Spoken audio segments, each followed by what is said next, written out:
सातारा जिल्ह्यामध्ये काय झालं, एका 13 वर्षाच्या नाबालिक मुलीवरती काय झाला, अन्याय अत्याचार झाला।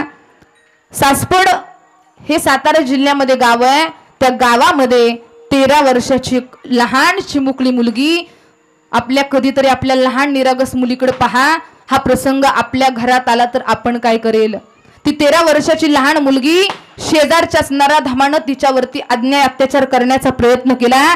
तिने स्वतःचा बचाव करून पळण्याचा ज्यावेळेस प्रयत्न केला ना, त्यावेळेस महाराज या नालायकानं तिच्या डोक्यात काय घातला, दगड घातला। महाराज लहान बाळाच्या डोक्याचं काय झालं असेल, त्यावेळेच्या तिच्या वेदना काय असतील, त्यावेळेचं तिचं दुःख काय असेल। वाईट वाटतं हा प्रसंग आपल्या महाराष्ट्रात, आपल्या जिल्ह्यात, आपल्या तालुक्यात आणि आपल्या घरापर्यंत यायला वेळ लागणार नाही। सगळ्यांनी असा निषेध केला पाहिजे की त्या नराधमाला सगळ्यांनी धरून भर चौकात फाशी दिली पाहिजे, तेव्हा खरी महाराज तिला श्रद्धांजली अर्पण होईल। ते आर्या चव्हाण नावाची मुलगी आहे, त्या लेकरूकडे निरागस चेहऱ्याकडे बघून जरा सुद्धा त्याला वाईट वाटलं नाही का, म्हणून निषेध करायचा आहे तर सगळ्यांनी महाराज निषेध करा, त्या नराधमाला फाशीची शिक्षा झाली पाहिजे। आमचे आदरणीय गणेश महाराज राऊत महाराज आहेत, एक सांगते तुम्हाला, ज्याप्रमाणे सोन्याच्या लकडीचा अलंकार बनवायला सोनार लागतो, सोन्याच्या लकडीचा अलंकार बनवायला सोनार लागतो, मातीच्या चिखलापासून मडकं घडवायला कुंभार लागतो, तसंच हे बिघडलेलं जीवन ज्ञानोबाराय तुकोबारायांच्या चरणावरती नेहू घालायला तुकोबारायांच्या विचाराचा एक समर्थक लागतो, आणि त्या समर्थक म्हणजे आपले महाराज आहेत बरं का। हे बिघडलेलं जीवन आहे, किती प्रयत्न केलं तरी परमार्थाच्या वाटेवर येत नाही, किती कार्य करा, किती त्रास घ्या, महाराज माणसाचं आयुष्य गेलं, त्यांना परमार्थाची आवड नाही असं अजिबात नाही। इथं बसलेली वयोवृद्ध मंडळी आहेत, बऱ्याच लोकांना जबाबदारीनं बांधलंय, त्यांना कीर्तनाला येऊ वाटतं, देवाचं दर्शन घेऊ वाटतं, पायी वाऱ्या करू वाटतात, कीर्तनामध्ये भजनामध्ये नामस्मरणामध्ये विलीन व्हावंसं वाटतं, पण यांना बांधलंय जबाबदारीनं। प्रत्येकाचे चेहरे बघा, प्रत्येकाच्या चेहऱ्यावरती प्रश्नचिन्ह आहे, प्रत्येकाच्या चेहऱ्यावरती महाराज ह्या सुरकुत्या पडल्यात ना, ह्या उगच नाही पडल्या महाराज, त्या सुरकुत्या त्यांचं नशीब त्यांना सांगतात की अरे बाबा तू आयुष्यभर कष्ट करत आलाय, अजून तुला कष्टच करायचंय, हार मानू नको बाबा, तू लढत राहा। अशी ही पुरुष मंडळी आहेत की ज्यांनी परमार्था करता संसारा करता आपलं आयुष्य अर्पण केलं, आयुष्य अर्पण केलं महाराज।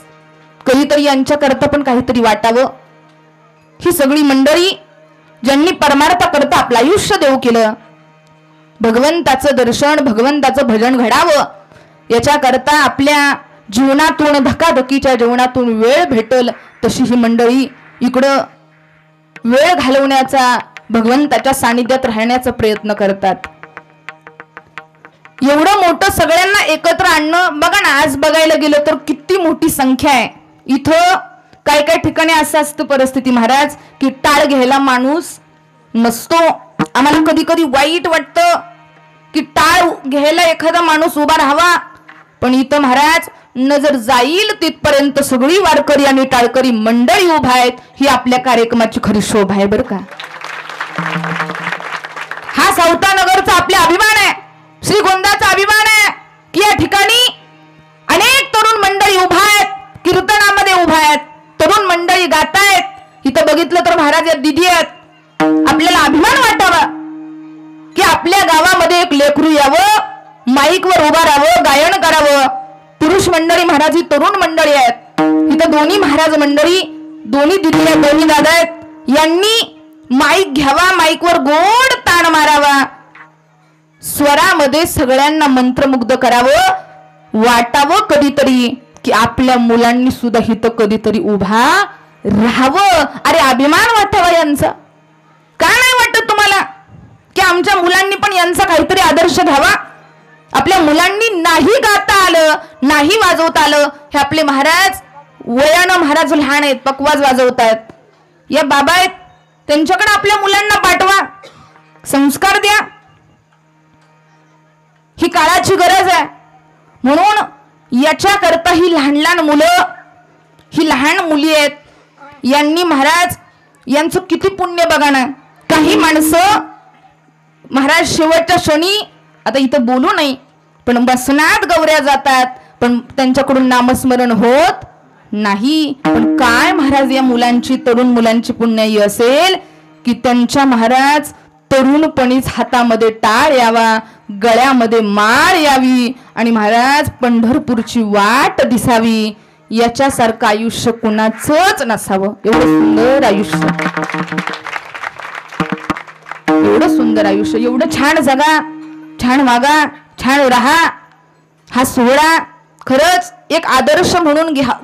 या सोहळ्याकडे बघा तुम्ही, एवढी संख्या दिसते, एवढी सगळी भाविक मंडळी या ठिकाणी उपस्थित आहेत. तुमच्याकडे पाहिलं ना तर मला एवढं छान वाटतंय की इथं मी समोर उभा आहे आणि माझ्या साक्षात समोर कोण आहे, भगवान परमात्म्याची प्रतिमा आहे. म्हणजे एवढं महाराज आपलं आदिदैवत समोर आहे, अधिष्ठान एवढं सुंदर आहे, पांडुरंगाचं आहे, मौलींचं अधिष्ठान समोर आहे, भगवंताचा चेहरा. आणि म्हणतात ना, जेथे कीर्तनाची शोभा तेथे पांडुरंग उभा, श्रवणाचे मिसे बैसावे एवढी, साम्राज्य भुवनी सुख नांदे. या आशेने एवढा सुंदर असं नियोजन आयोजन आपल्या गावकरी मंडळींनी केलं. एवढंच नाही तर बघायला गेलं ना तर बघा, इथं चाललेला हा उत्सव आहे, सोहळा सुंदर आहे. हा चाललेला उत्सव आहे, अखंड हरिनाम सप्ताह उत्सव तर आहेच, पण त्याच्याही पेक्षा आपल्या ग्रामस्थ मंडळींच्या चेहऱ्यावर उत्साह मोठा आहे. दिसताना उत्साही मंडळी दिसतायत. ज्या ज्या वेळी आपल्या श्रीगोंदा तालुक्यामध्ये, ज्या ज्या वेळी आपल्या अहिल्यानगर जिल्ह्यामध्ये, ज्या ज्या वेळी आपला सावतानगर या परिसराच्या पारायणाचं नाव घेतलं जाईल ना, एक गोष्ट लक्षात घ्या, ज्या ज्या वेळी आसपासच्या परिसरातल्या मोठमोठ्या उत्सवाचं नाव काढलं जाईल, त्या वेळीला आपल्या सावतानगरच्या सप्त्याचं नाव काढल्याशिवाय त्याचा इतिहास पूर्ण होणार नाही. एवढं देखणं नियोजन आहे. अजून काय पाहिजे? एवढा सुंदर सोहळा आहे. इथली सगळी महाराज ज्ञानी मंडळी आहेत, साधक मंडळी आहेत. विठ्ठल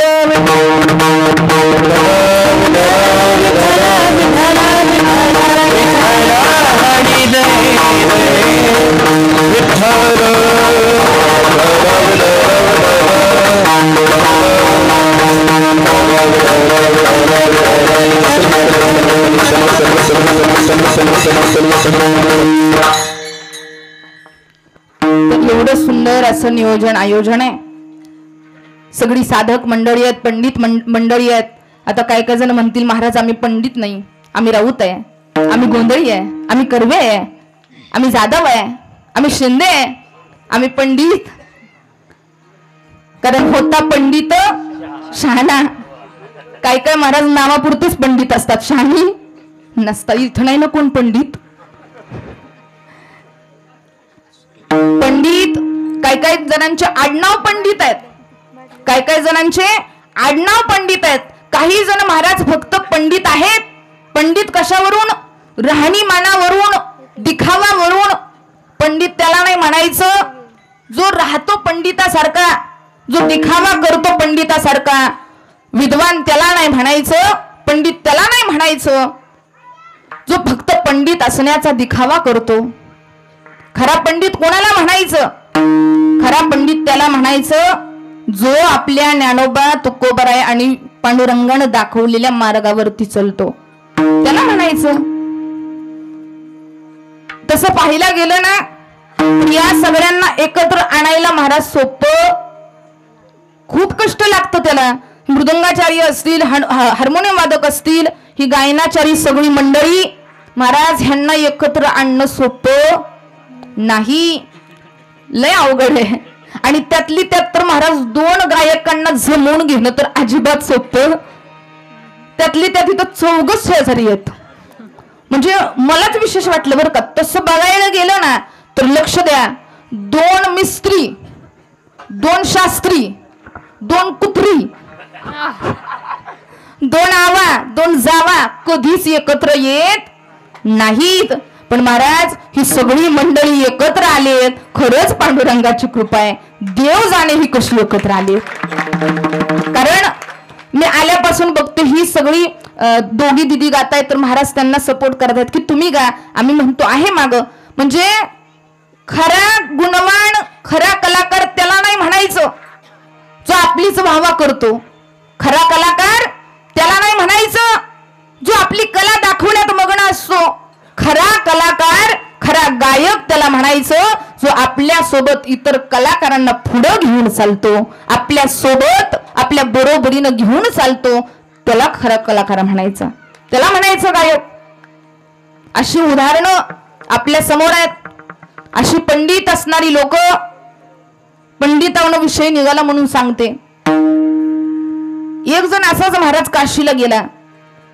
काशीला गेला 12 वर्षानं पंडित पदवी घेऊन आला. आता गावात आल्याबरोबर एका गावामध्ये थांबला, मारुतीच्या मंदिराच्या जवळ आला आणि पारावर बसला. तिथं 4-2 माणसं तिथं गोळा होती. 4-2 माणसांनी पाहिलं, लक्ष द्या बरं का, पंडित महाराज बसलेत, महाराजांचं दर्शन घेतलं. महाराज कुठले तुम्ही? अमुक अमुक गावचे. कुठून आले? काशीवरून आलोय. 12 वर्ष पदवी घेऊन आलोय, पंडित पदवी घेऊन आलोय. 12 वर्षाची तपश्चर्या आहे. त्या विद्वान पंडिताकडे पाहिलं तर महाराज त्याची एवढी लांब लचक शेंडीच होती आणि शेवटी त्या शेंडीला मोती लावलेले. आता जास्तीचं आहे ते कुठंतरी वापरायचं. तर 4-5 माणसांनी त्यांना विचारलं, पंडित आहे का? हो पंडित आहे. 12 वर्ष तपश्चर्या केली आहे, काशीला जाऊन पंडित पदवी घेऊन आलोय. ठीक आहे म्हटले, आमच्या गावात पण एक पंडित आहे, त्याच्यासोबत चर्चा करता का? त्याच्यासोबत वाद घालता का? आता हे विद्वान पंडित आहे, याला वाटलं ठीक आहे बाबा, त्या पंडितासोबत जर आपली चर्चा झाली तर आपल्याच ज्ञानात भर आहे. खरा विद्वान असतो ना तो महाराज आपलं ज्ञान पाजळण्याचा प्रयत्न करत नाही. दुसऱ्याकडून आपल्याला काय शिकायला मिळतंय याच्या आशेवर असतो तो. हा विद्वान पंडित म्हटला ठीक आहे, मला त्याच्याकडून काही ना काहीतरी चांगलं ऐकायला मिळेल, काहीतरी घेण्यासारखं भेटेल, बोलवा म्हटले त्याला. आता तो जे त्यांच्या गावातला पंडित होता ना तो मूर्ख पंडित होता. म्हणजे मूर्ख म्हणजे त्याला काडीचं ज्ञान नाही, काडीचा अनुभव नाही, कसलीच विद्वत्ता नाही. त्याला बोलवलं आणि सांगितलं, वाद घालता का? हो घालतो. चर्चा करायची? हो करायची. पण आधी ठरवा, जो हरेल त्यानं जिंकलेल्याला काय द्यायचं आणि जो जिंकेल त्याने त्याचा मोबदला काय द्यायचा हे ठरवा. बोलणं झालं आणि असं ठरलं की जो हरेल त्याने जिंकलेल्याला आपली सगळी ग्रंथ नेहून द्यायचे. कबूल आहे? हो कबूल. चर्चा चालू झाली. गावची मंडळी म्हटली, पहिला मान आमच्या गावकऱ्याचा म्हणजे मूर्ख पंडिताचा. बघा, चर्चा चालू झाली आणि जो मूर्ख पंडित होता त्याने एकच प्रश्न केला, खखा खय्या मैया. नीट ऐका बर का, खखा खय्या मैया. आता जो विद्वान पंडित होता का नाही, विद्वान पंडित म्हटला, 12 वर्ष काशीला शिकलो, 12 वर्ष सगळे ग्रंथावर अभ्यास केला, पण कुठल्याच ग्रंथात हा प्रश्न नाही आला. त्याने इतकं डोकं चालवलं. म्हटलं काय बाबा डोकं चालत, डोकं काय काम देत नाही. म्हटला करायचं काय? हारलो. म्हटला जो विद्वान पंडित होता त्याने आपले सगळे ग्रंथ आणले आणि सगळे त्या महाराज मूर्ख पंडिताला देव केले. डोळ्यातून पाणी आलं महाराज विद्वान पंडिताच्या. आयुष्य वेचलं रे या ग्रंथासाठी, माझे सगळे ग्रंथ नेले. ग्रंथ गेले म्हणजे माझं दैवत माझ्यापासून दूर गेलं. डोळ्यातून ढसा महाराज रडला तो विद्वान आणि रडत रडत बिचारा घरी आला. आता हा विद्वान पंडित घरी आला तर त्याचा लहान भाऊ घरी होता. तो मूर्खातला पंडित होता. सावता नगरकर कळतंय ना. त्याचा लहान्या भाऊ होता ती मूर्खातला पंडित होता. त्यानं पाहिलं आपला भाऊ घरी आला. दादा काय झालं रडायला.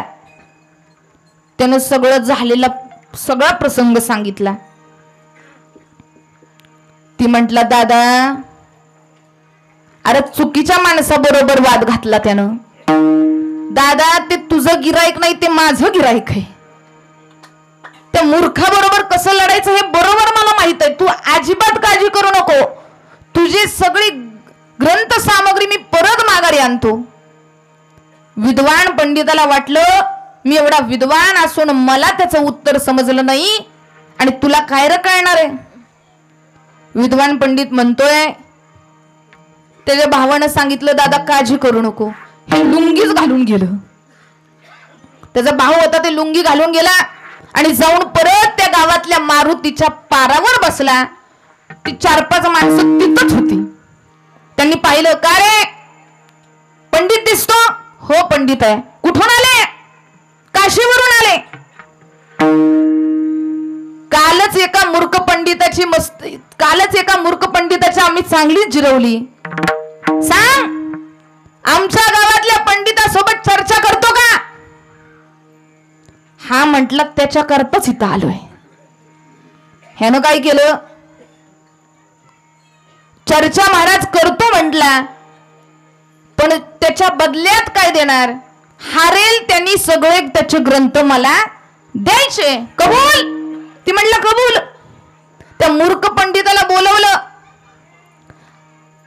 ठरल्याप्रमाणे तो मूर्ख पंडित म्हणला सगळ्यात आधी प्रश्न विचारायची बारी सावता नगरकर कुणाची. हाय ना सगळे जागेवर. हा सगळ्यात आधी बारी कुणाची माझी. मी प्रश्न विचारणार. ठीक आहे म्हटलं विचार. ती ठरल्याप्रमाणे तेच प्रश्न विचारला. खका खय्या मैया. खखा खय्या मैया.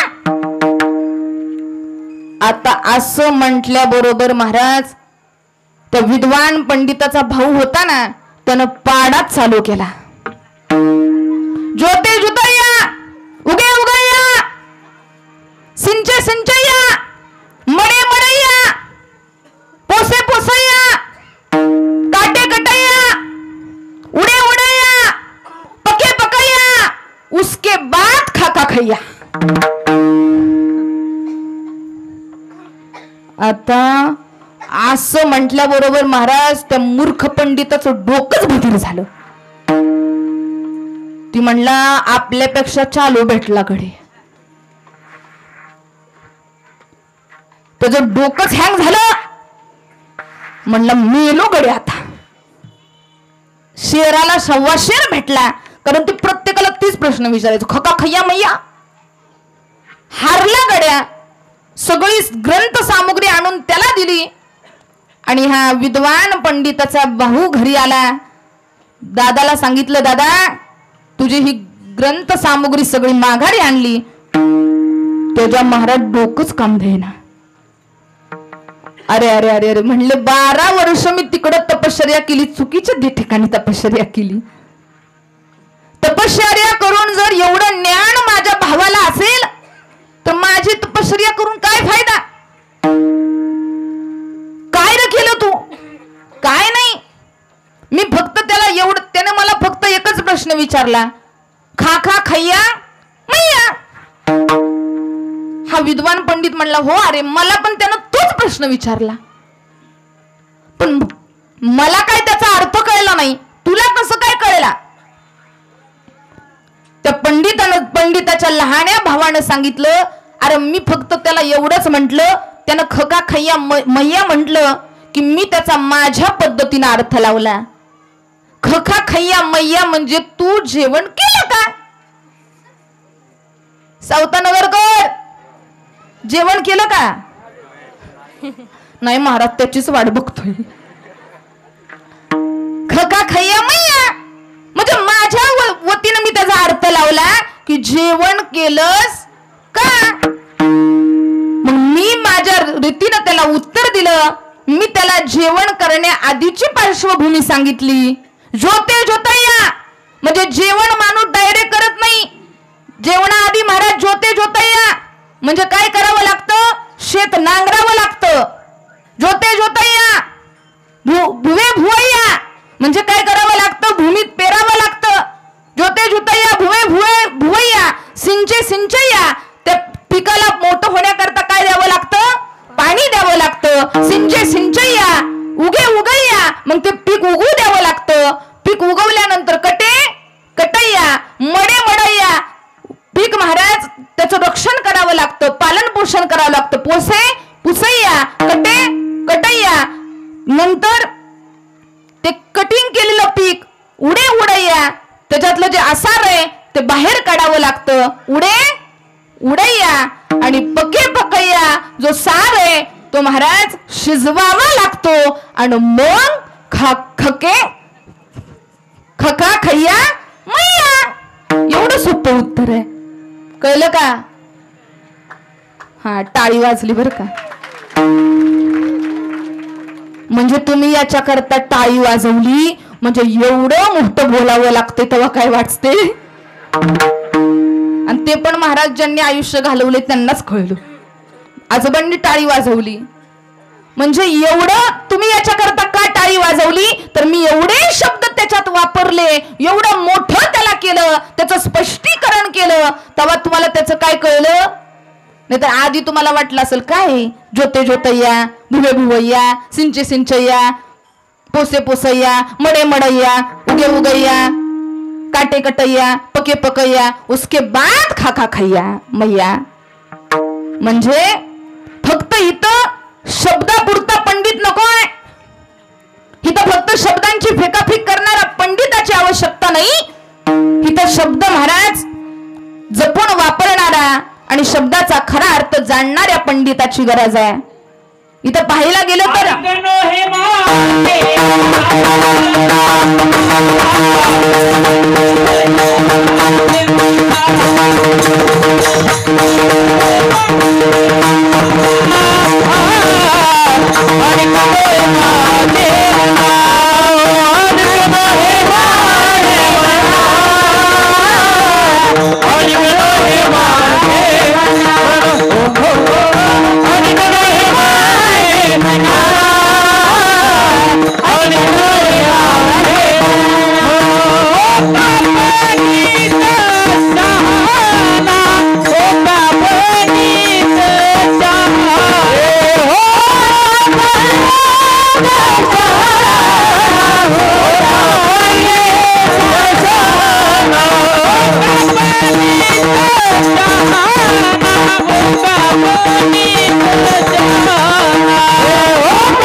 हे माझ्या मना हो का पंडित शहाणा. अशा पंडिताचं इथं काम नाही. मग इथं कोणत्या पंडिताचं काम आहे. इथं महाराज कोणता पंडित असायला हवा अशी अपेक्षा करतात. तर महाराज सांगतात त्याला एक प्रमाण आहे, पंडित वाचक जरी झाला पुरता, पंडित वाचक जरी झाला पुरता, पंडित जरी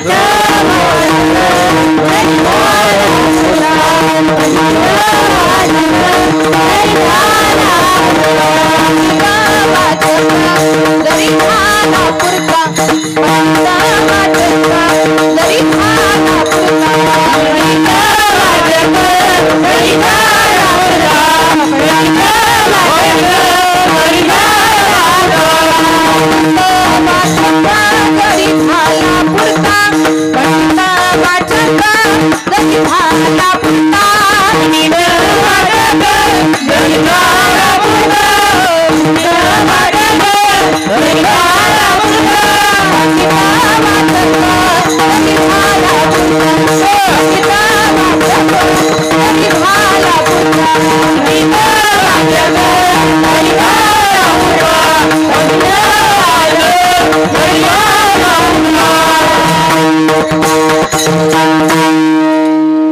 इथं महाराजांना अपेक्षा आहे पंडित वाचक जरी झाला पुरता. तरी महाराज त्याला आवड कशाची, कृष्ण कथा ऐके बाई. जर पाहायला गेलं ना तर इथं वाचक कोणता आहे, जो पेपर वाचतो तो. इथं वाचक असू द्या, तो वाचक ज्याला 18 पुराणाचं ज्ञान आहे त्याला वाचक म्हटलंय. पंडित वाचक ज्याला 18 पुराणाचं ज्ञान आहे असला जरी तुम्ही वाचक इथं आणला, पण त्या पंडिताच्या विद्वतेला काही किंमत नाही. का? कारण त्याच्यात ऐकण्याचं सामर्थ्य नाही. ज्याच्यामध्ये ऐकण्याचं सामर्थ्य आहे, ज्याला कृष्ण कथा ऐकण्यामध्ये रस आहे, पंडित वाचक 18 पुराणाचं ज्ञान ज्याने घेतलंय, पण जरी तो आवडीनं कृष्ण कथा ऐकत असेल, 18 पुराणाचं ज्ञान असून सुद्धा तो महाराज आज्ञानी बनत असेल, अनेक पुस्तकांचं वाचन करून, अनेक ग्रंथांचं वाचन करून, गीता वाचली, गाथा वाचली, भागवत वाचलं, देवी भागवत वाचलं, भगवंताची कृपा ज्याच्यावर आहे, भगवंत त्याच्या मनामध्ये, त्याच्या आनंदामध्ये, स्वच्छंद आनंदामध्ये विराजमान आहे. भगवंत त्याच्या सोबत नाचतोय, गातोय, हा देखील त्या भावामध्ये विलीन झालेला आहे. त्या सुंदर अशा आनंदामध्ये विरह करतोय, त्या आनंदामध्ये फिरतोय, नाचतोय, गातोय. याला म्हणायचं विहरणी. आता विरह बघायला गेलं, विहरणी याच्यामध्ये ज्याला ज्ञान तर मिळालं, भगवंताचं दर्शन झालं, भगवंत त्याच्या सोबत होता, पण त्याला अहंकार झाला. काय झाला? आणि अहंकारापायी देव त्याच्यापासून काय झाला, दूर झाला. म्हणजेच देवाचा आणि त्याचा काय झाला, विरह.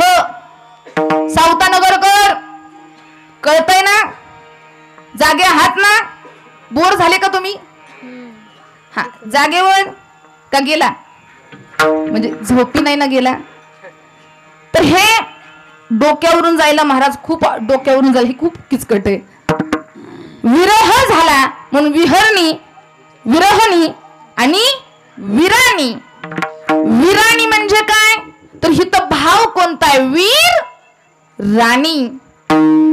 ताकद, बळ, ताकदीची राणी, बळाची राणी, वैभवाची राणी म्हणजेच विराणी. इथं दाखवलंय ताकद, वीर दाखवलाय, ताकद दाखवली आहे, बळ दाखवली आहे, आणि इथं वैभव दाखवलंय. कोणतं वैभव? तिनीती भोवनी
आम्ही वैभवाचे धनी. वैभव वारकरी संप्रदाय राऊत महाराज वैभवातलाच आहे. वैभव आहे याच्यात, ज्ञानाचं वैभव आहे, भगवंताच्या सेवेचं वैभव आहे, भगवंताच्या कृपेचं वैभव आहे. ही संत जी मंडळी आहेत, जी होऊन गेले, त्यांनी जी आपल्याला ग्रंथ सामग्री दिली, हे वैभवच आहे. ज्ञानेश्वरी, गाथा, हरिपाठ, भागवत, देवी भागवत, रामायण, शिवपुराण, महापुराण, असे प्रत्येक ही सगळी ग्रंथ सामग्री आहे, हे वैभव आहे वारकरी संप्रदायाने जपलेलं. प्रपंचामध्ये पण माणसाला वैभव लागतं आणि परमार्थामध्ये सुद्धा काय लागतं? वैभवच लागतं. इथं बसलेली मंडळी, परमार्थ पण आनंदाचा असावा आणि प्रपंच सुद्धा आनंदाचा असावा. प्रपंचामध्ये सुद्धा समाधान असावं आणि परमार्थात सुद्धा समाधान असावं. प्रपंच पाहायला गेलं तर आज प्रपंच लोक करतात, प्रपंचामधलं समाधान वेगळं आहे आणि परमार्थामधलं समाधान वेगळं आहे. वाक्य नीट ऐका, वाक्य खूप छान आहे बरं का. प्रपंचामध्ये कितीही करा कमीच पडतं आणि परमार्थामध्ये एवढूस करा भगवंतापर्यंत पोचतं. याला म्हणायचं परमार्थ. एवढंच करा तुम्ही, किती? एवढंच.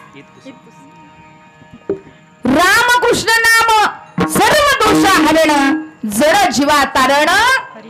फक्त एकदा म्हणा रामकृष्ण हरी. ती पण असं तसं नाही, तपश्चर्या करा, ठाईची बैसोनी करा एक चित्त, आवडीचा अनंत आळवावा. एवढं सोपं सांगितलं, एवढा सोपा परमार्थ आहे. पण तरी सुद्धा आम्हाला परमार्थ सोपा आहे, प्रपंच अवघड आहे. परमार्थामध्ये थोडस करा, भेटल्याशिवाय राहत नाही. प्रपंचामध्ये किती काही करा, काहीच भेटल्यासारखं वाटत नाही. प्रपंच महाराज दिनाचा आहे, परमार्थही दिनाचा आहे. प्रपंचामध्ये माणसाला दिनच बनावं लागतं. कीर्तनामध्ये आलेले ऐका, संसार करत असताना प्रपंचामध्ये पुरुष मंडळी काय बनून राहावं लागतं? दीन, गरीब. भाजी बायकोनं कशीही केली तरी चांगली झाली म्हणावंच लागतं. खरंय का? सावतानगरकर पटलं बर का? आता चेहरे खुलले बाबा, आपल्यासाठी काहीतरी आलो.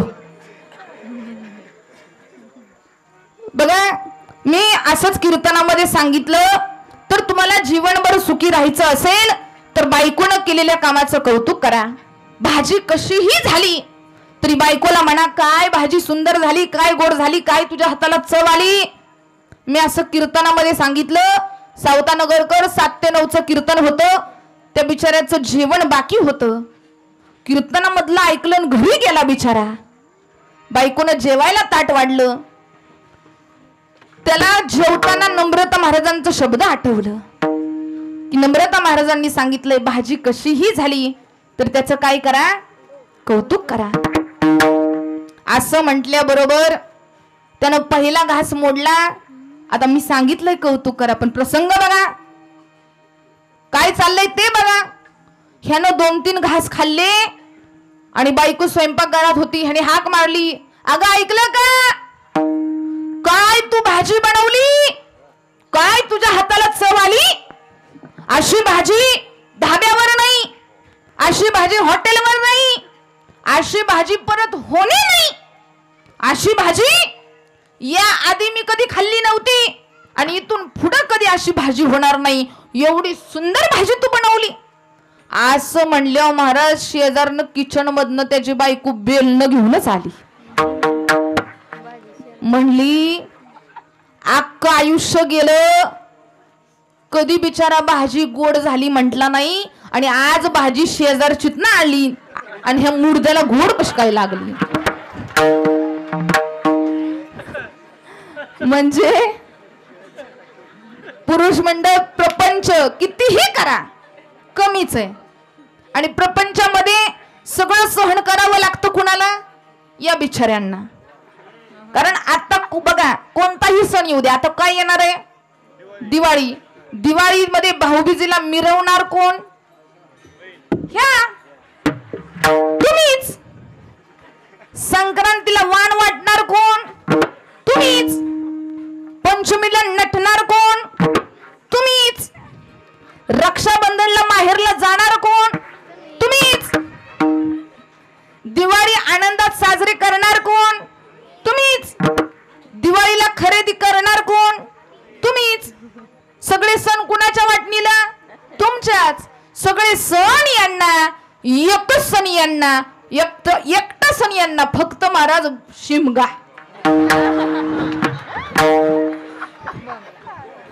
फक्त बोंबला. चेहरे बघा रे यांचे चेहरे बघ.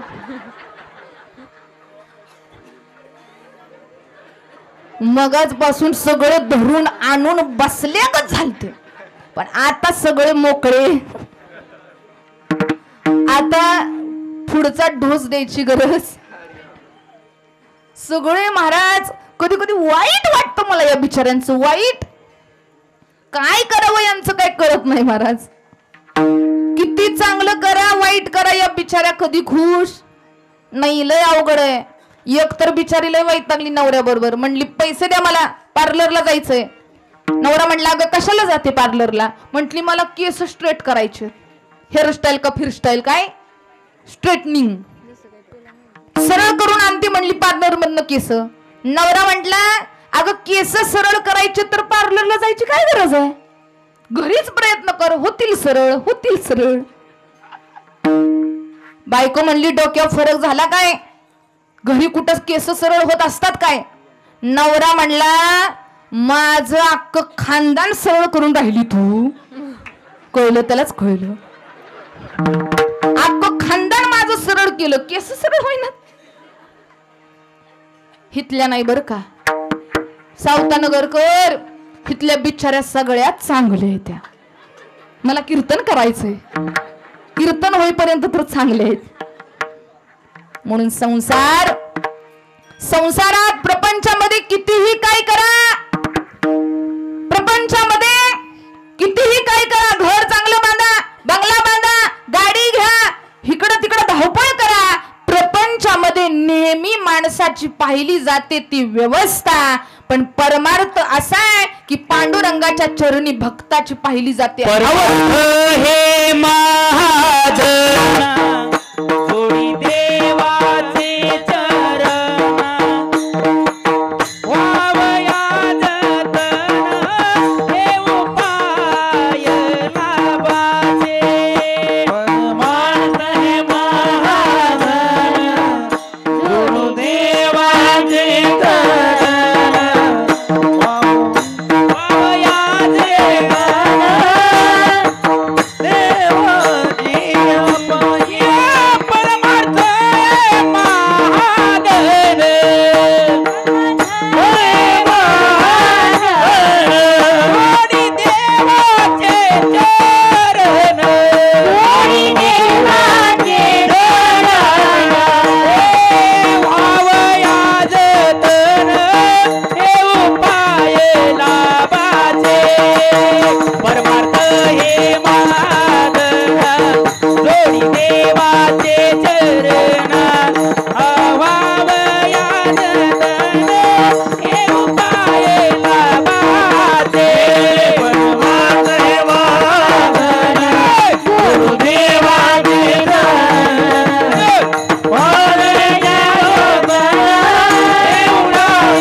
परमार्थ हे महाधन.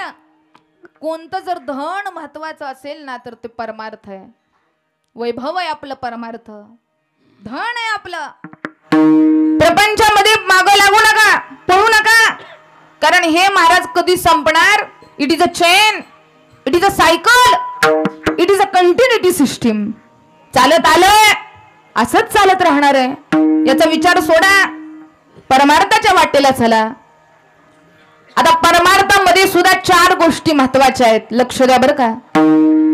4 गोष्टीची आवश्यकता असते आणि 4ही गोष्टी नसल्या पण त्याच्यातली एक गोष्ट आपल्याकडे पाहिजे, त्या 4ही गोष्टी आपण गोळा करू शकतो. समजा आपल्याला कोणता धंदा करायचा आहे तर सगळ्यात आधी आपल्याकडे काय असणं गरजेचं आहे? पैसा असणं गरजेचं आहे. पैसा असेल तर बाकीच्या लागणाऱ्या गोष्टी आपण जमवू शकतो. पण 4ही गोष्टी नसतील किंवा 4ही गोष्टीतली एकही गोष्ट तुमच्याकडे नसेल तर ते महाराज काम पुढे चालू शकत नाही. आणि 4ही गोष्टी तुमच्याकडे असतील तर इतर गोष्टीकडे तुम्हाला बघायची गरज नाही. तर पहिलं ऐका, प्रपंचामध्ये किंवा परमार्थामध्ये पहिली महत्वाची गोष्ट लागते ते म्हणजे उत्तम शरीर. नीट ऐका, माणसाचं शरीर कसं पाहिजे? उत्तम शरीर पाहिजे. उत्तम शरीर कशाला म्हणायचं? पैरों को रखो गरम, पैरों को रखो गरम, पेट को रखो नरम और दिमाग को रखो ठंडा, फिर भी अगर डॉक्टर आए तो उसको दिखाओ दंडा. नीट ऐका, स्वस्थ कुणाला म्हणायचं, निरोगी कुणाला म्हणायचं? ज्याचं पाय गरम, पोट नरम आणि डोकं थंड, त्याला काय म्हणायचं? मी स्वतः डॉक्टर आहे बरं का, तुमच्या उपयोगाचं सांगते. पाय कसं पाहिजे? निरोगी माणसाचं पाय सांगता का जाऊ घरी? बोला घरी. हा, निरोगी माणसाचं पाय बाबा आता चेक नका करू कोणी, नंतर तपासून बघा घरी आपापले. निरोगी माणसाचं पाय गरम, पोट नरम, डोकं थंड. पण आपलं उलट आहे, आपलं पाय थंड आणि डोकं गरम. त्याचा धंदा पुढे चालत नाही. आपली माणसं इथंच चुकतात. बाहेरच्या राज्यातून, बाहेरच्या देशातून, बाहेरच्या परिसरातून येऊन माणसं आपल्या इथं धंदा टाकतात आणि आपलं महाराज गरम डोक्याचं इथलं नाही दुसरीकडचं. आपली माणसं याच्यात कमी आहेत महाराज. महाराज अनुभवी माणसं आहे तुम्ही इथं मंडळी. मला सांगा, आपलं डोकं शांत असतं का? आपलं डोकं गरम असतं. पाय कसं असतात? थंड. आणि पाय ज्याचं थंड महाराज, पाय कुणाचं थंड असतात? प्रेताचं थंड असतात. ज्याचं पाय थंड महाराज ते जिवंतपणे प्रेताच्या रूपात आहे. डोकं गरम आहे आपलं. कधी कधी महाराज मी उदाहरणं सांगत असते. ब्राह्मण समाजाची मुलं बघा, मारवाडी समाजाची मुलं बघा. इथं कोण असेल तर मी आवर्जून सांगेल, आमच्या फलटणमध्ये, आमच्या खुंट्यामध्ये 30% समाज मारवाडी आहे. तर त्यांचं एक मी गोष्ट पाहिली. ती माणसं महाराज तुम्ही पण अनुभवलं असेल, बोलताना कशी बोलतात? एकदम शांत. तुम्ही त्यांना रागवताना पाहिलंय? ती महाराज तिखट सुद्धा खात नाहीत, कांदा लसूण खात नाहीत. गोड पदार्थ त्यांना आवडतात. म्हणजे ब्राह्मण समाजातली असू द्यात, मारवाडी समाजातली असू द्यात, गोड त्यांना आवडतं. डोकं कसं असतं?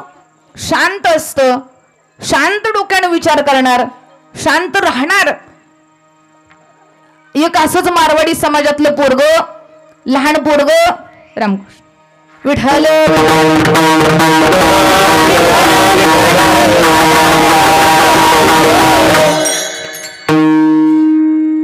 मारवाडी समाजातलं पोरग गल्ल्यावर बसलं होतं, गल्ल्यावर. आणि एक जण आला आपलं बिचारं, लागलं त्याला शिव्या द्यायला. बेवडं शिव्या द्यायला लागलं. हे मारवाडी समाजातलं पोरग गल्ल्यावर बसले, त्याचा बाप तिथं बसलाय.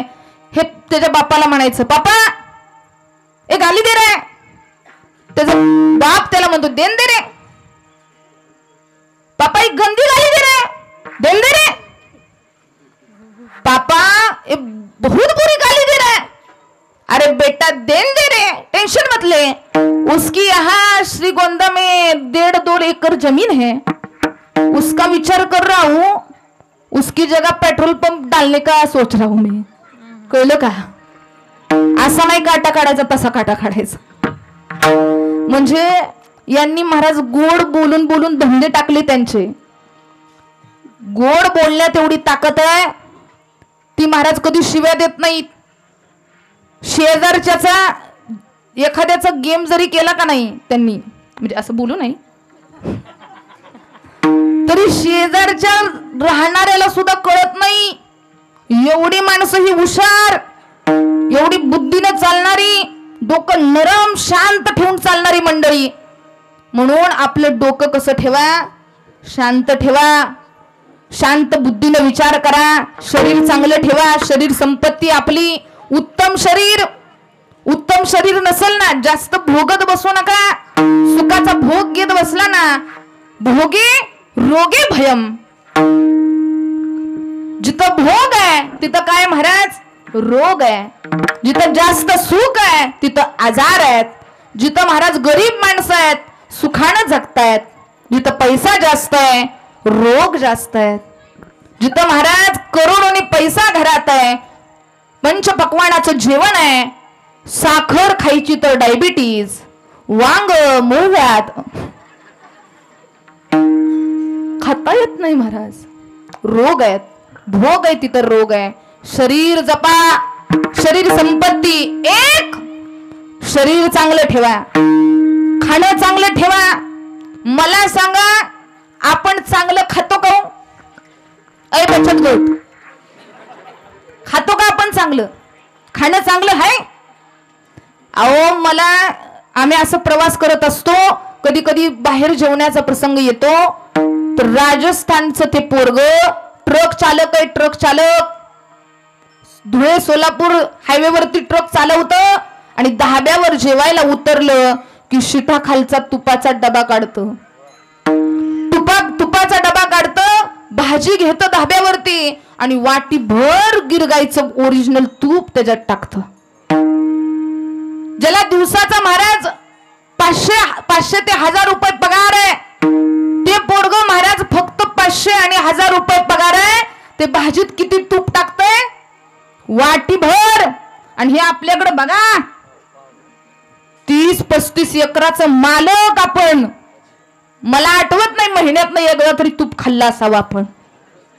आता आपण आपल्या बायकोला म्हटलं का नाही, अगं तूप तूप म्हणलं की ती लगेच छूप. अबे तूप नाही रे. म्हणजे आपली माणसं महाराज साधं तूप खाता येत नाही. 30-30, 40-40, 100 एकराची माणसं, पण तूप नाही महाराज. गरीब लोक 400-500 रुपये रोजानं कमवत असू द्या, पण सुखानं अन्न खातात. अरे चटणी भाकरीचं जेवण असू द्या, पण चटणी भाकरीचं जेवण सुद्धा त्यांना स्वर्गातल्या पंच अमृताचं अनुभूती करून येतं. याला म्हणायचं खरंच जीवन आहे, खरंच सुख आहे याच्यामध्ये. याच्याकरता काय जपा? शरीर. एक, शरीर. 2, माणसाचा ब्रेन आणि माइंड. ब्रेन असू द्या, मन असू द्या, माणसाचं बुद्धी आणि मन हे सतेज पाहिजे. काय पाहिजे? सतेज, हुशार, सावध पाहिजे माणसानं. जिथल्या तिथं बोलता आलं पाहिजे, जिथल्या तिथं उत्तर देता आलं पाहिजे. आणि हे बुद्धी आणि मन आपलं तेव्हाच चांगलं चालेल ज्यावेळी आपली संगत कशी असेल, कशी चांगली. आपण आता संगतीत कुणाच्या आहे, कुणासोबत बोलतोय? आपण एखाद्या बरोबर बोलताना सुद्धा विचार केला पाहिजे, कुणाबरोबर आपण कसं बोलावं. एखादी शिवी जरी द्यायची म्हटली ना, आपली तरणी ताटी नात आपल्या सोबत आहे आणि आजोबाच्या तोंडातून शिवी यावी आणि आजोबाच्या तोंडातून आलेली शिवी पाहून त्या नातीची मान शर्मेने खाली झुकते, त्यावेळेस महाराज काय वाटत असेल त्या नातीला? काय त्यांनी आदर्श घ्यावा? आपलं बोलणं चांगलं ठेवा. समोरचा माणूस कसा असू द्यात, इतरांसोबत बोलताना, वागताना, चालताना मेंदू, मन सावध ठेवा, सतेज ठेवा. चांगल्याच्या संगतीत राहावा. संगत करायची तर या संतांची संगत करा. का? संतन के संग लाग रे तेरी अच्छी बनेगी. संतन के संग लाग रे तेरी अच्छी बने. संतन के संग लाग रे तेरी अच्छी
एकदम योग्य प्रमाण बरं का.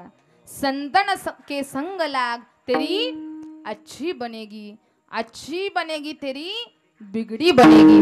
संतान अजून सांगू शकते, संतांच्या संगती मनोमार्ग गती 11वा श्रीपती येणे पंथे. संतांच्या संगतीत राहा, चांगल्यांच्या संगतीत राहा, कारण आपण कोणाच्या संगतीत आहे हे खूप मॅटर करतं बरं का. नुसतंच म्हणायला नाही मी माणूस आहे, नुसतंच म्हणायचं नाही मी हिंदू आहे, नुसतंच म्हणू नका. काय हिंदू हिंदू करता? हिंदूकरांनो, आपण नुसतं म्हणतो मी हिंदू आहे, पण आपण महाराज हिंदू हिंदू बोलतो, पण किती वेळा आपण मंदिरात हरिपाठ केलाय, किती वेळा आपण भगवंताचं नामस्मरण केलं, किती वेळा आपण चांगल्या कामामध्ये उपयोगी आलो, किती वेळा आपण दुसऱ्याचं चांगलं बघितलं. हिंदू म्हणतो आपण आपल्याला. कधी कधी मला विशेष वाटतं, कृष्ण गिरिजा घर बड़े इस्लाम मस्जिद में पढ़े नमाज. ऐका, गच्छामि शरणम बुद्ध त्रिकाल जयकार करे. अरे हिंदू तूने क्यों गवाई प्रार्थना, अरे हिंदू क्यों तूने गवाई प्रार्थना. वाईट वाटतं. अरे हिंदू, आम्ही हिंदू हिंदू आम्हाला म्हणतो. ख्रिश्चन समाज घ्या, ख्रिश्चन समाज सुद्धा महाराज त्यांच्या ठिकाणी प्रार्थना करतोय. मुस्लिम बांधव घ्या, तर मुस्लिम समाज सुद्धा 5-5 वेळा दिवसातून नमाज पडतोय. अरे दलित समाजाचे बांधव, बुद्ध समाजाचे बांधव बाबासाहेब आंबेडकरांच्या प्रतिमेचं पूजन करतायत, गौतम बुद्धांना श्रद्धास्थान मानतायत, त्यांचं स्मरण करतायत. पण आपण हिंदू आपल्याला म्हणतो, पण आपण आपली प्रार्थना विसरलो, आपण आपली माणुसकी विसरलो, आपण आपला धर्म विसरलो. आज हिंदू हिंदू आपण म्हणतोय, पण हिंदू म्हणून आपण किती जण एकत्र येतोय. आज महाराज हिंदू सुद्धा आपण म्हणतोय, पण हिंदू मध्ये ती एकी दिसत नाही. जाग होण्याची गरज आहे. त्या भगवंताच्या चरणी प्रार्थना करा, बुद्धी सतेज ठेवा. कुणाच्या संगतीत चालायचंय? एका वाईट मित्र जो आपल्याला दारूच्या दिशेने वाट दाखवतोय, त्याची संगत सोडून द्या. अरे आपला एखादा मित्र आहे जो आपल्याला अधर्म करायला सांगतोय, त्याची संगत सोडून द्या. एखादा परिवारातला सदस्य तो वाईट मार्गाने चाललाय, त्याला मार्ग दाखवा. हा हिंदू आहे. मला एक प्रसंग आठवतो, सगळ्यांना माहित आहे, अटल बिहारी वाजपेयी अटलजी, त्यांचं जी भाषणं असायची पहिली, विधानसभा असतील लोकसभा असतील, त्याच्यातली भाषणं काय त्यांचं महाराज उत्तर देण्याची पद्धत, बोलण्याची पद्धत, त्यांचं भाषण ऐकण्याकरता महाराज विरोध पार्टीतली सुद्धा असायचे. तर एक दिवशी एका पाकिस्तानी स्त्रीने त्यांना विचारलं, अटल जी, मैंने ऐसा सुना है कि आपने अभी तक शादी नहीं की. मैंने भी अभी तक शादी नहीं की, मुझे भी 60-70 रिश्ते आए थे, लेकिन मैंने भी सबको रिजेक्ट किया. लेकिन मैं आपसे शादी करना चाहती हूँ, मैं आपसे शादी करने के लिए तैयार हूं, लेकिन मेरी एक विश है, मैं आपसे शादी करूंगी, लेकिन आप मुझे शादी के बदले में मुझे गिफ्ट में कश्मीर दे दो. ऐका, काय दे दो? कश्मीर दे दो. अटलजी पण महाराज हुशार. आता वाक्य उत्तर खूप सुंदर आहे, ऐका. अटलजी त्या पाकिस्तानी स्त्रीला म्हणतात, ठीक है, मैं भी आपसे शादी करने के लिए तैयार हूं, लेकिन आप भी मुझे दहेज में पाकिस्तान दे दो. बघा, हे पत्रकारानं ऐकलं. पत्रकार अटलजींना म्हणतोय, अटलजी तुम्हाला लग्न करायचं नव्हतं का, तिला कसं तरी टोलवायचं म्हणून तुम्ही उत्तर दिलं. अटलजी म्हणतात, अरे मी लग्न तर कधी करणारच नाही, पण लग्न जर मला करायचं झालं असतं ना, तर अरे मी अशा देशाबरोबर देशातली सासूरवाडी असेल का माझी, की ज्या पाकिस्तानामध्ये आपल्या बहिणीचा सुद्धा आदर केला जात नाही. अरे ज्या पाकिस्तानामध्ये या कीर्तनामध्ये बोलू नाही, पण बहीण भावाचं नातं कळत नाही, बहीण भावासोबत लग्न करतो, बहीण भावाची नाही त्या देशामध्ये, ज्या देशामध्ये आई मुलाची नाही, ज्या देशामध्ये स्त्रियांचा अभिमान, स्त्रियांची इज्जत राखली जात नाही, त्या देशाला मी माझी सासूरवाडी करणार नाही. अरे पाकिस्तान कुठं आणि या महाराष्ट्रामध्ये, हा महाराष्ट्र असा आहे की रस्त्यानं एखादी परस्त्री निघाली तरी सुद्धा तिला कवळ्या अंत करणार बघावं आणि त्या स्त्रीला आई म्हणून पाहावं, याला म्हणायचं हिंदुस्थान. ही आमच्या देशाची संस्कृती आहे, हा आमचा देश आहे. या देशामध्ये अजून सुद्धा राम अभी तक है नर में, नारी में अभी तक सीता है. राम अभी तक है नर में, नारी में अभी तक सीता है. इस देश के पावन लोग हैं. नीट ऐका, इस देश के पावन लोग हैं.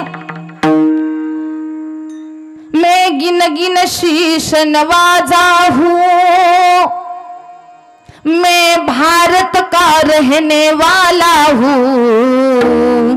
भारत की बात सुनाता हूँ, भारत का रहने वाला हूँ, भारत की बात सुनाता हूँ. भारत का रहने वाला हूँ, भारत की बात सुनाता हूँ. भारत का रहने वाला, भारत की बात सुनाता हूँ. भारत का रहने वाला हूँ, भारत की बात सुनाता हूँ. मैं भारत का रहने वाला हूँ, भारत की बात सुनाता हूँ. भारत का रहने वाला हूँ, भारत की बात सुनाता हूँ. भारत का रहने वाला हूँ, भारत की बात सुनाता हूँ. भारत का रहने वाला हूँ, भारत की बात सुनाता हूँ. चंदन है मिट्टी तपोवन हरित भूमि, चंदन है मिट्टी तपोवन हरित भूमि. मैं भारत का रहने वाला हूँ, भारत की बात सुनाता हूँ. मैं भारत का रहने वाला हूँ, भारत की बात सुनाता हूँ.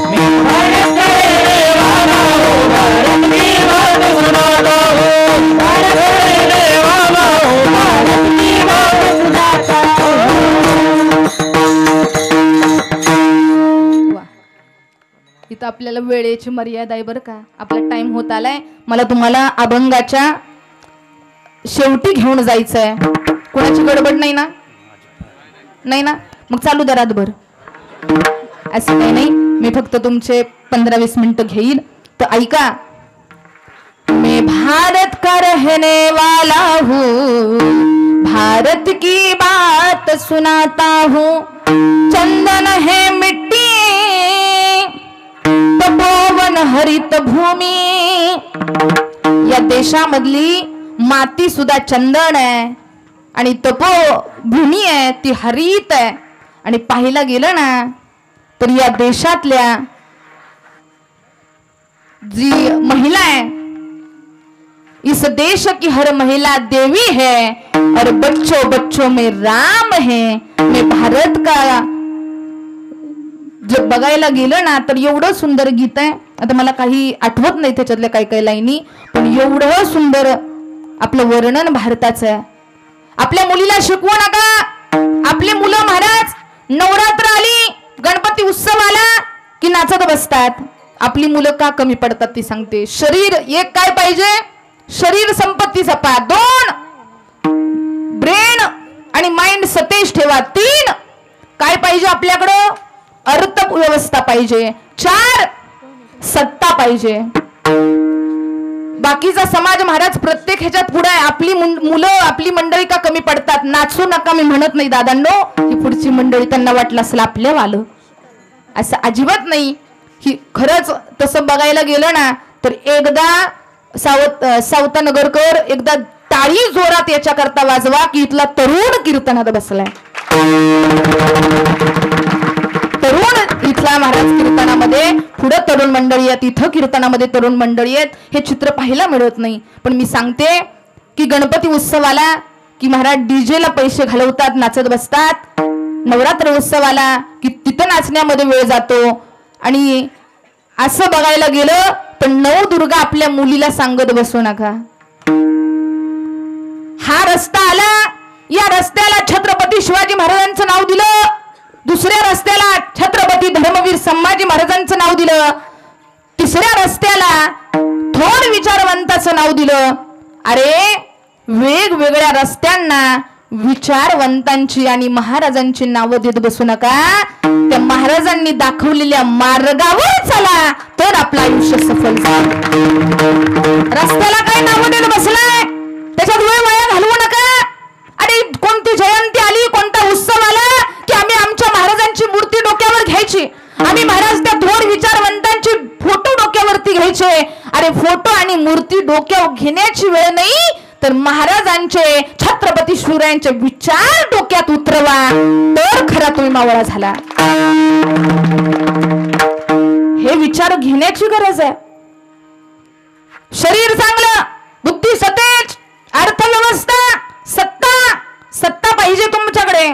सत्ता नसेल तर तुमचं महाराज याच्यामध्ये पुढे प्रगती नाही. मग तुकाराम महाराज म्हणतात की एवढं सगळं आम्ही केलंच नाही पण तरी सुद्धा आम्हाला परमार्थामध्ये काहीतरी त्याग करावा लागला आणि त्याचं फळ देखील आम्हाला भेटलं. कोणता त्याग आम्ही केला, कोणतं फळ भेटलं? अभंगाचं पहिलं चरण.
क्षणभरी आम्ही सोसिले वाईट, साधिले अवीट, निज सुख. तुम्ही म्हणसाल महाराज, तुकाराम महाराज म्हणतात क्षणभर आम्ही सोसलं. किती पुरुष मंडळ, किती क्षणभर, त्याच्यात एवढं मोठं काय? शब्द क्षणभर आहे. उदाहरण सांगते. मित्र, दोघं मित्र आहेत, 15-20 वर्षानंतर मित्रांची भेट झाली. बिचारे रात्रीचे गप्पा मारायला बसले. गप्पा मारत मारत लहानपणापासूनच्या मोठेपर्यंतच्या गप्पा रंगल्या आणि बघता बघता पहाट झाली. आई डायरेक्ट दार वाजवायला आली. अरे आवरा, 8:05 वाजले. दोघं मित्र म्हणतात 5 वाजले. आम्हाला आता असं वाटलं की क्षणभर आधीच आम्ही गप्पा मारायला बसलोय आणि आमच्या गप्पा सुद्धा पूर्ण झाल्या. आलं का लक्षात? म्हणजे एवढा काळ लोटून गेला पण गप्पांच्या नादामध्ये एकमेकांबद्दल मित्रांचं प्रेम, त्या आठवणीमध्ये एवढा मोठा गेलेला काळ सुद्धा त्यांना काय वाटतो? क्षण. ज्यावेळी रासलीला ठरली, मला वाटतं आत्ताच कोजागिरी पौर्णिमा झाली, तर रासलीलाचा प्रसंग 6 महिने रासलीला चालली. किती? 6 महिने. आणि 6 महिने सूर्य उगवला नाही, अंधार होता. नीट ऐका बरं का, ब्रह्मदेवाचे 6 महिने आणि नंतर महाराज 6 महिन्यानं सूर्य उगवला.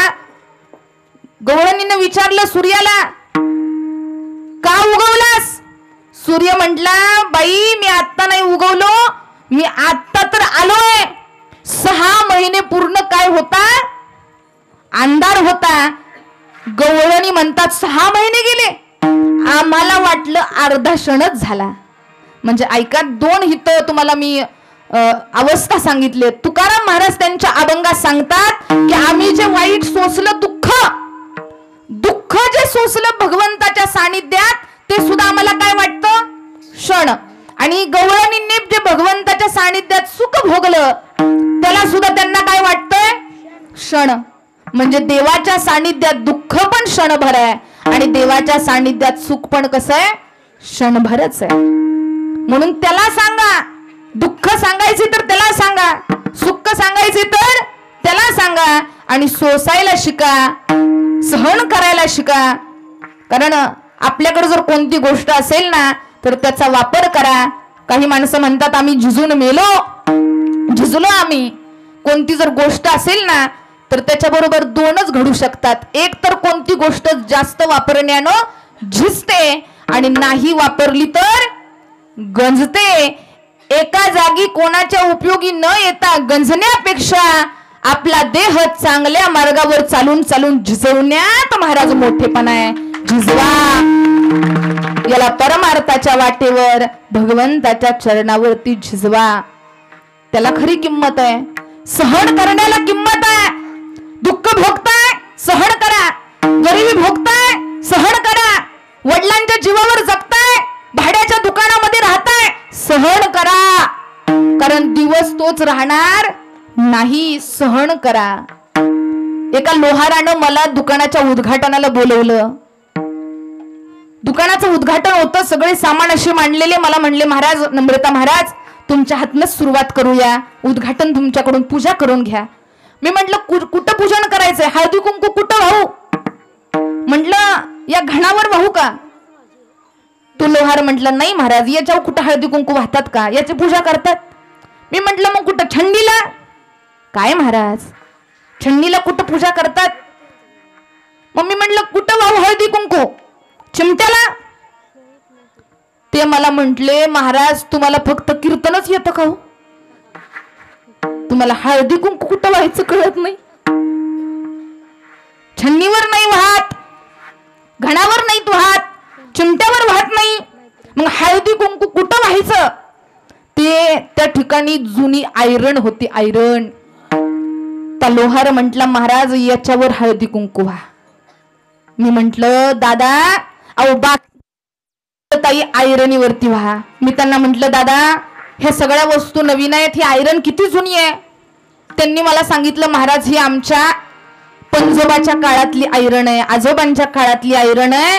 आणि ती आयरन जुनी जरी झाली असली ना, वाक्य खूप छान आहे, नीट ऐका बरं का महाराज, ही आयरन जरी जुनी झाली असली ना तर या लोहाराचं घर चालवणारी आणि सगळं आघात सहन करणारी फक्त तीच आयरन आहे, जिनं आमचं पोट भरलं. तिनं सहन केलं म्हणून आमचं पोट भरलं. ती आयरन आहे. म्हणून सहन करत राहा. सहन करणारी माणसं कधीच कमी पडत नाहीत. एक जणाचं लग्न जमत नव्हतं. लग्न तुमचं झालंय का? नाही झालंय, मग ठीक आहे. नाही आजकाल महाराज एवढे पडले, आजकाल काही दिवसांना अशी फॅशन येईल, अशी पद्धत येईल की जे रस्त्याला सामान विकायला माणसं येतात ना, लसूण घ्या लसूण भंगार, तसे काही दिवसांना टेम्पो मध्ये लग्नाला पोरगा पाहिजे का पोरगा, अशी पद्धत येईल काही दिवसांना. तर एक जणाचं लग्न जमत नव्हतं, ते नुसतं महाराज इवळायचं, लग्न जमत नाही बाबा, माझं लग्न जमत नाही. म्हातारं म्हणायचं काळजी करू नको बाळा, थोडं सहन कर, वाढव थोडं तुझी प्रगती. वडील म्हटले बाळा लग्न जमत नाही, तुझी प्रगती वाढव. त्यांनी फक्त एकच गोष्ट त्यातनं घेतली बरं का दादा. काय घेतलं? वाढव. त्याला वाटलं आपल्या वडिलांनी वाढवायला सांगितले, म्हणजे वाढवून चढवून सांगायला सांगितले. काही दिवसानं त्याला पाहुणे बघायला आले. पाहुण्यांनी विचारलं मुलाला शिक्षण किती? ती म्हणला डबल ग्रॅज्युएट. ते 9वी नापास होत. म्हणजे वाढवायला कुठं सांगितलं ते ह्याला कळलं. असं म्हटल्याबरोबर त्याच्या पप्पाला महाराज टेन्शनच आलं. काय पोरग सांगतोय? त्यांनी विचारलं बाळा तुमचं नाव काय? अमुक अमुक. भावंड किती आहे? ह्यानी सांगितलं भावंड. बाप म्हणला दोघं. तेवढ्यात ही म्हणतोय दोघं नाही, आम्ही 20 भावंड. सावतानगरकर ती पाहुणी त्याच्या बापाकडेच बघायला लागली. 20 पोरं. असं म्हटल्यानंतर ती महाराज म्हाताऱ्याला ठसकाच लागला, खोकायच लागलं. म्हातारं खोकत खोकत बाहेर गेलं. पाहुणी म्हटली अहो पाहुणं तुमच्या वडिलांना खोकला आला गडे. हे म्हणतंय खोकला टीबी. महाराज असं म्हटलं पाहुणी थांबतील का? वाढवाय सांगितलं म्हणजे काय वाढवाय सांगितलं? सहनशीलता वाढव, प्रगती वाढव, तुझी धनसंपदा वाढव. काय माणसाला वाढवायचं ते कळलं नाही. म्हणून संतांच्या ठिकाणी सांगायचे दुःख ना तर देवाला सांगा, देवाच्या चरणावरती जा. दुःख देवाच्या चरणावरती ठेवलं ना, जाता जाता 5 मिनिटाचा एक प्रसंग सांगून जाईल. खरा सत्य घटनेवरती आधारित प्रसंग आहे. सगळ्यांना माहित आहे जगन्नाथपुरीला, बरोबर आहे, सगळ्यांना जगन्नाथपुरीला जावं वाटतं. पण जगन्नाथपुरीला जोपर्यंत त्यांचा आदेश येत नाही तोपर्यंत इथनं माणूस जाऊ शकत नाही.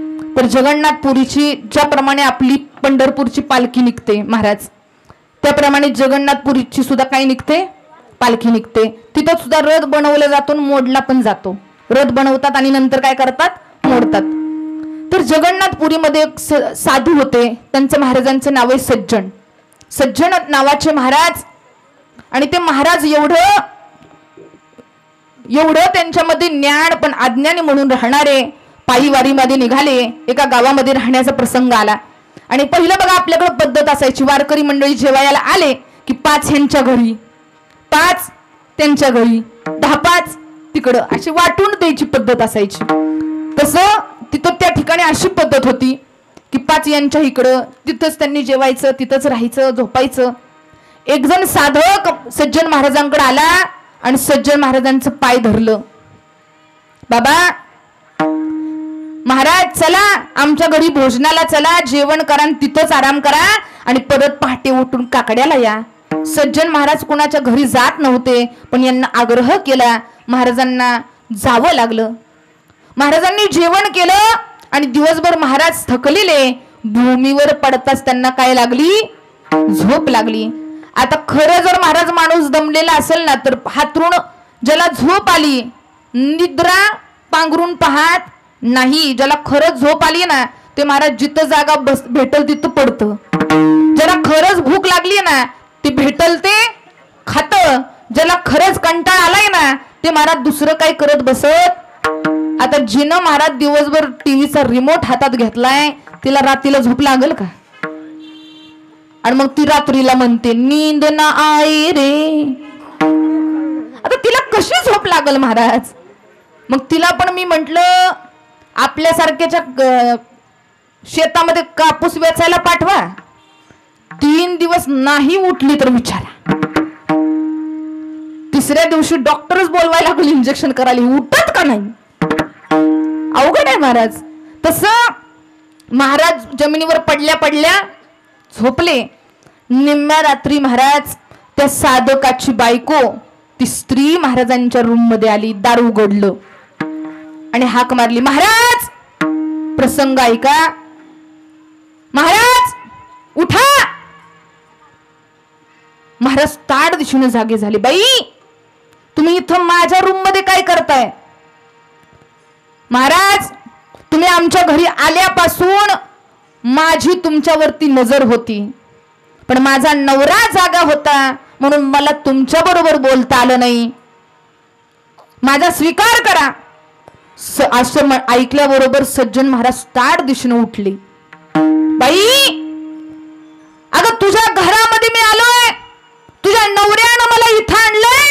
अगं असल्या नालायक बाईपेक्षा एखादी वेश्या बरी, जो घरामध्ये आपला नवरा असून सुद्धा परपुरुषाला स्वीकार करण्याकरता मागणी करते. असल्या बायकोची काय उपयोग. तुझ्यापेक्षा वेश्या बरी. अगं तुझा नवरा इथं तरी पण तू माझी मागणी करते. असं म्हटल्याबरोबर तिला राग आला. ती म्हणली माझा नवरा इथं आहे म्हणून माझा नवरा इथं असणं तुम्हाला अडवतंय. माझ्या नवऱ्यालाच ठेवत नाही. नवऱ्या जिथं झोपला होता त्या रूम मध्ये गेली आणि नवऱ्याचं महाराज मुंडकं उडवून टाकलं तिनं. बघा नवऱ्याचं मुंडकं उडवलं आणि सज्जन महाराजांना दाखवलं. बघा आपल्यामध्ये जो माझा नवरा येत होता आता तो नवरा सुद्धा उरला नाही, माझा स्वीकार करा. सज्जन महाराजांची महाराज पायाखालची जमीन हादरली. सज्जन महाराजांना एवढा राग आला. सज्जन महाराज म्हटले तुला मी एवढा ह्याचा वाटलो का. अगं तू काय माझी परीक्षा घेते. तू तुझ्या नवऱ्याला मारलं, लाज वाटत नाही. तू बाई आहेस का. सज्जन महाराजांना राग आला. मी थांबत नाही, मी आता निघालो. असं म्हटल्याबरोबर तिनं महाराज मोठमोठ्यानं रडायला सुरुवात केली आणि गाव सगळं गोळा झालं. गाव महाराज बघत बसत नाही चूक कुणाची. हे सगळं आलं कुणावर, सज्जन महाराजांवर. माणसांनी महाराज बेदम मारलं सज्जन महाराजांना. रडायला लागले महाराज आणि राजवाड्यामध्ये महाराजांना आणण्यात आलं. राजवाड्यात महाराज आले. राजानं बघितलं. राजा म्हणतोय महाराज तुमच्याकडे बघून तर वाटत नाही की तुम्ही असं असाल, पण एवढी जर लोक सांगत असतील तर मला शिक्षा देणं भाग आहे. तुमचा उजवा हात पुढं करा. महाराजांचा उजवा हात पुढं केला आणि महाराजांचा उजवा हात तोडला. डोळ्यातून घडाघडा अश्रू वाहू लागले. रक्त वाहतंय. तुटलेला हात आहे. देवाकडे पाहिलं. देवा अरे मी प्रपंच करत होतो तर एवढं मोठी चूक माझ्या वाटणीला कधी आली नाही देवा, पण आज मी तुझ्या पायी वाटेवरती चालतोय आणि देवा चांगल्या मार्गावर चालल्यावर हे फळ मला तू दिलं. पायी वारी सोडून तर मी मधून जाऊ शकत नाही, पण मी जगन्नाथपुरीला येईल, तुझं दर्शन घेईल शेवटचं आणि शेजारी समुद्र आहे त्या समुद्रात माझा प्राण सोडील देवा. नकोय मला हे आयुष्य. चुकीचा आळ माझ्यावरती आला, वाईट आळ माझ्यावरती आणला देवा तू. जगन्नाथपुरीला त्या दिंडीमध्ये चालत निघाले. दिंडीतली माणसांनी महाराज हाकलून दिलं, मागं सरा पापी माणूस, दिंडीमध्ये चालू नका, आमच्या मागं या. माग चालायला लागले महाराज. परत कुणाच्या घरी गेले नाहीत, बाहेरच झोपायचे, दिल ते खायचे. अशी करत करत महाराज जगन्नाथपुरीच्या जवळ यायला लागले. भगवंतानं पाहिलं माझा भक्त आलाय. रथ पाठवला जगन्नाथपुरीतून आणि रथ पाठवल्याबरोबर वारकऱ्यांना विचारलं ते सज्जन महाराज कुठे आहे. तो पापी मागे, आम्ही त्याला हकलून दिलं. देव त्या रथ पाठवलेली माणसं म्हटली त्याला पापी म्हणू नका, तुम्हाला माहित नाही त्यांचा अधिकार काय. सज्जन महाराजांना रथात बसवलं आणि जगन्नाथपुरीमध्ये आणलं देवानं. देवाचं प्रतिमा पाहिली, देवाचं दर्शन घेतलं. देव बोलतायत. सज्जन महाराज काय झालं. दोघांनी एकमेकाकडे बघितलं. दोघांचे डोळे पाण्यानं डबडबले. सज्जन महाराजांनी हात दाखवला देवाला, देवा बघ माझा हात कापला रे, माझा हात वेदना होतायत, याचं दुःख नाही मला देवा. अरे पण चुकीचा आळ माझ्या वाटीला आला देवाची गोष्ट, मी वाईट वागलो नाही, आळ माझ्यावरती आला देवा, ती गोष्टच मी केली नाही. देवा मला सांग, माझ्यासाठी रथ पाठवणारा तू खराय का देवा माझा हात कापणारा तू खराय? देवा कोणती रूप तुझं खराय? अरे माझा हात कापतो तू देवस तर रथामध्ये मला बसवून तुझ्या जवळ आणतो तू देवस, कुठला देव खराय? जगन्नाथपुरीतल्या देवानं सांगावं, सज्जना अरे तुझा हात कापणारा सुद्धा मीच आहे आणि रथात बसून तुला इथं आणणारा सुद्धा मीच आहे. देवा माझे हात का कापले देवा? सज्जन कर्म कुणाचं कधी कुणाला चुकलं? तुझं कर्म काय होतं ऐक. अरे ज्यावेळी तू चालत चालत निघालेला, एक गाई पळत पळत निघालेली आणि ती गाई पुढे गेली आणि गाईच्या माग कसाब आलेला. त्या कसाबानं तुला विचारलं गाई कुठं गेली? तू तोंडानं काही नाही बोलला, पण तुझ्या हातानं इशारा केला आणि तो कसाब त्या इशाऱ्यानं तिकडे गेला आणि गाईचा काय केला? घात केला. सज्जन महाराजांच्या लक्षात आलं की हे आपल्या कर्माचं फळ आहे. पण सज्जन महाराज तरी सुद्धा म्हणतायत, देवा अरे ठीक आहे माझा हात गेला, हे माझ्या कर्माचं फळ आहे देवा, पण देवा त्या बाईच्या नवऱ्याची काय चुकी होती? त्या बाईनं तिचा नवरा का मारला? देव सांगताय सज्जन त्या बाईनं नवरा नाही मारला, गाईनं कसाब मारला.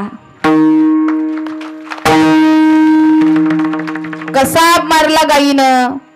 कर्म माणसाचं कधी चुकलं नाही. म्हण हे दुःख कसं आहे? अभंगाचं दुसरं चरण. सांडी माझी मागे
पाहायला गेलं तर बघा तुकाराम महाराज म्हणतात की दुःख आपल्या वाटणीला का आलं?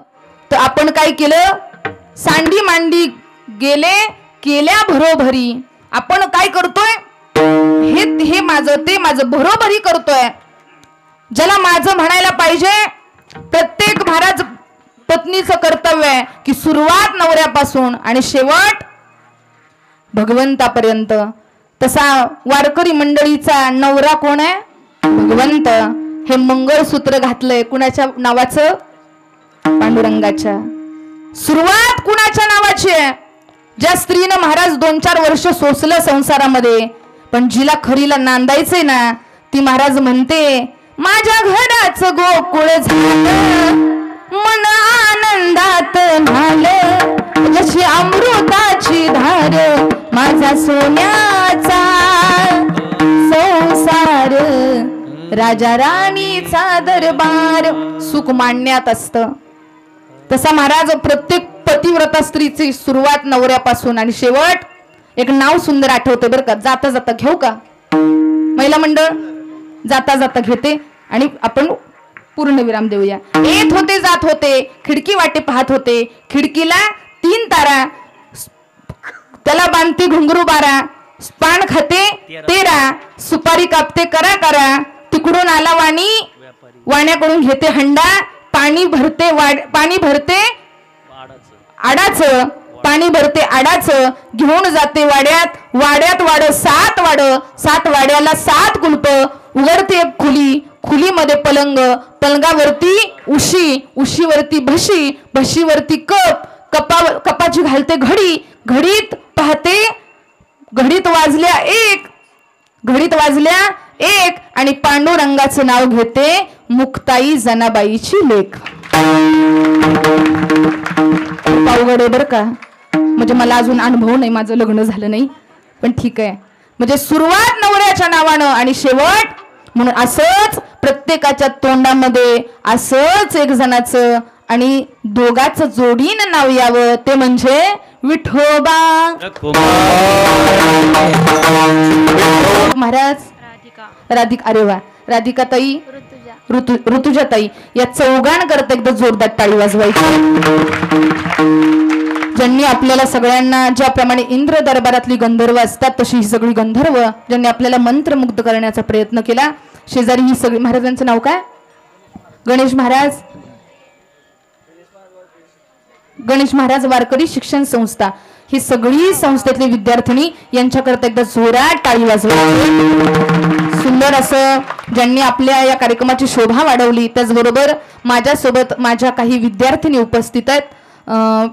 माऊली प्रसाद आश्रम मुलींची मोफत वारकरी शिक्षण संस्था, मुक्काम पोस्ट खुंटे, तालुका फलटण, जिल्हा सातारा, आपल्या राऊत महाराजांना, तसंच आपल्या या गावची कन्या भक्तिताई गोंधळी, भक्तिताई देखील आमच्या संस्थेमध्ये आहे. आणि जी मुलं महाराज या परमार्थी क्षेत्रामध्ये असतील ना, ती आयुष्यात कधी वाया जाणार नाहीत याची गॅरंटी मी देते बरं का. आणि खरं तर तुमच्या गावची कन्या आहे, तुमच्या गावची नात आहे असं समजा, की आपली नातच इथं उभा आहे, आपली मुलगी इथं उभा आहे. आणि या परमार्थिक गोंधळी परिवार, आता प्रत्येकाचं मी नाव घेत नाही कारण आपल्याकडे वेळ कमी आहे, तर या परिवाराचं माझ्यावरचं नितांत प्रेम असेल. त्याचबरोबर या कार्यक्रमाचे सौजन्य ज्योतिताई खेडकर आणि प्राजक्ताताई या देखील उपस्थित आहेत, यांचं देखील धन्यवाद. आणि मागे आमचे चौबदार काका, एवढं त्यांच्याकडे बघितलं ना महाराज, तुम्ही रेटून बोला, मी मागं खंबीर आहे. बघितलं की महाराज एखाद्यानं गपच बसावं, अजिबात घाबरायची गरज नाही. पाठीशी आशीर्वाद आमच्या काकांचा आहे, तर यांच्याकरता एकदा जोरदार टाळी. त्याचबरोबर माझा आवाज तुमच्यापर्यंत पोहोचवण्याचं काम केलं जय भोले साऊंड सिस्टीम. जिथं भोले आहे तिथं कशाची चिंता नाही, सुंदर अशी साऊंड सिस्टीम आहे. त्याचबरोबर आमच्या ताई सुंदर आणि देखण्या दिसतायत आणि 2 तास विना घेऊन उभा आहेत. ताईंचं देखील धन्यवाद, खूप खूप धन्यवाद ताई. जाता जाता सांगून जाईल की आपली जवळ आता दिवाळीचा सण येतोय, तर म्हणतात ना की संत येती घरा तुझी दिवाळी दसरा. दिवाळी साजरा करायची असेल ना, तर महाराज सांगतात, मी अविवेकाची काजळी फेडोनी प्रकाश दीप उजळी, तर योगिया पाहे दिवाळी निरंतर. ज्यावेळी आपल्या अंगातला अहंकार अविवेक हा जळून जाईल आणि ह्या अविवेकाची काजळी महाराज नष्ट होईल, त्यावेळेस आपल्या शरीरामध्ये काय प्रवाहित होईल? विवेक प्रवाहित होईल. आणि त्या विवेक प्रवाहित झाल्यानंतर आपल्या घरी आनंदाची दिवाळी आल्याशिवाय राहणार नाही. म्हणून सगळ्यांनी एकदा हात वरती करायचे, सगळ्यांनी जाता जाता भजन करायचंय. आनंदाची दिवाळी हरी बोल वनमाळी, आनंदाची दिवाळी हरी बोल वनमाळी. खाली देवी रांगोळी बाई गोविंद गोविंद, खाली देवी रांगोळी बाई गोविंद गोविंद, खाली देवी रांगोळी बाई गोविंद गोविंद, खाली देवी रांगोळी बाई गोविंद गोविंद. सुंदर माझ्या घरात विष्णू यावे लवकरी, सुंदर माझ्या घरात विष्णू माझे कष्ट करी गोविंद गोविंद, माझे कष्ट करी गोविंद गोविंद. आनंदाची दिवाळी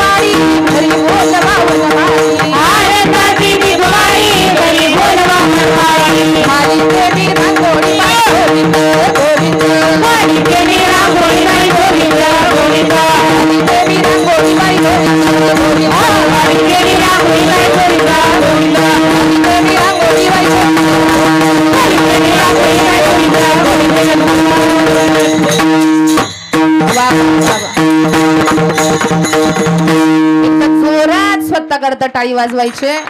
वा, असाच आनंद आपल्या जीवनामध्ये राहो, अशीच दीप आनंदाच्या तुमच्या जीवनात उजळत राहो. आणि पुन्हा एकदा सर्वांच्या चरणावरती दंडवत करते श्रीगोंदा परिसरातले, त्याचबरोबर आपले या सावतानगर या परिसरातली सगळी मंडळी, सगळ्यांचं माझ्यावरती असणारी श्रद्धा, प्रेम आणि सगळ्यांचा आशीर्वाद, सगळ्यांच्या चरणावरती दंडवत करते. आणि 2 मिनिटं आपल्या एका गोष्टीला श्रद्धांजली अर्पण करायची. सगळ्यांना माहित आहे की आपल्या सातारा जिल्ह्यामध्ये काय झालं, एका 13 वर्षाच्या नाबालिक मुलीवरती काय झाला, अन्याय अत्याचार झाला. सासपड हे सातारा जिल्ह्यामध्ये गाव आहे. त्या गावामध्ये 13 वर्षाची लहान चिमुकली मुलगी, आपल्या कधीतरी आपल्या लहान निरागस मुलीकडे पहा, हा प्रसंग आपल्या घरात आला तर आपण काय करेल. ती 13 वर्षाची लहान मुलगी, शेजारच्याच नराधमानं तिच्यावरती अन्याय अत्याचार करण्याचा प्रयत्न केला. तिनं स्वतःचा बचाव करून पळण्याचा ज्यावेळेस प्रयत्न केला ना, त्यावेळेस महाराज या नालायकानं तिच्या डोक्यात काय घातला, दगड घातला. दगड डोक्यात घातला. विचार करा महाराज, त्या डोक्याखालची फरशी सुद्धा चिरडली. फरशीचं महाराज तुकडं तुकडं झालं. डोक्याखालच्या फरशीचं तुकडं तुकडं झालं. महाराज विचार करा, त्या महाराज लहान बाळाच्या डोक्याचं काय झालं असेल, त्यावेळेच्या तिच्या वेदना काय असतील, त्यावेळेचं तिचं दुःख काय असेल.